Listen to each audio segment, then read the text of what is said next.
Start. माननीय मंत्री जी, मैं छोटा मोटा किसान हूँ, इसलिए कृषक और काश्तकारों की परेशानी को भली भांति समझता हूँ। इस वर्ष हमारे इलाके के आसपास पर्याप्त मात्रा में वर्षा नहीं हुई है।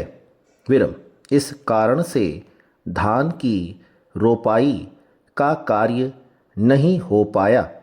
मात्र 10% रोपाई हो पाई। पानी के अभाव में उसमें भी फसल नहीं हुई। इसलिए कृषक लोग अनशन पर बैठे हैं।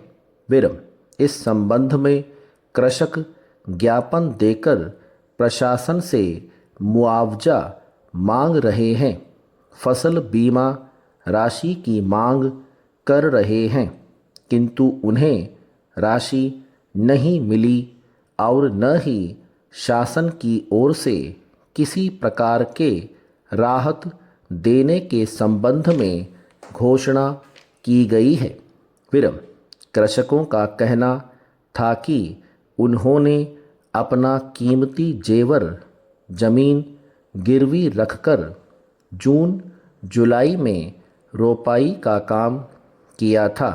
वह भी कीट प्रकोप से चौपट हो गई। अब कृषकों के सामने भारी संकट उत्पन्न हो गया है। उन्होंने इस वर्ष की फसल सेवा सहकारी समिति को कर्ज वसूली में दे दी है।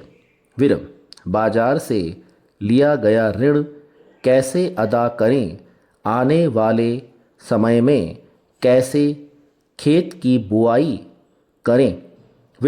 इस विकराल समस्या से कृषकों को भारी चिंता हो रही है। अब भूखों मरने की स्थिति निर्मित हो गई है।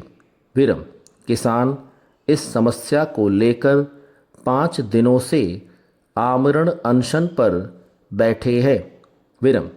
धान उत्पादक कृषकों के प्रति प्रशासन की इस उपेक्षापूर्ण भेदभाव की नीति के कारण उनमें रोष एवं आक्रोश व्याप्त है। मैं माननीय मंत्री जी से निवेदन करता हूँ कि वे इस ओर ध्यान देना चाहेंगे। पैरा अध्यक्ष जी, यह सत्य है कि इनके जिले के अंतर्गत तहसील में कृषक फसल क्षतिपूर्ति एवं फसल बीमा राशि की मांग के संबंध में हड़ताल पर बैठे हुए थे। मौके पर ज्ञापन प्राप्त कर उनसे हड़ताल समाप्त कराई गई। कृषकों द्वारा फसल बीमा राशि की मांग की जा रही थी। इस संबंध में प्रस्ताव जिला सहकारी केंद्रीय बैंक के माध्यम से कृषि बीमा कंपनी को प्रेषित किया गया है। जहां तक रबी फसल का प्रश्न है, इस संबंध में जांच की जा रही है। कृषि विभाग से भी इस संबंध में जानकारी प्राप्त की जा रही है। प्रस्तुत जानकारी के आधार पर आगामी कार्यवाही की जा सकेगी। कीट प्रकोप के कारण किसी प्रकार की फसल नष्ट होना नहीं पाया गया है।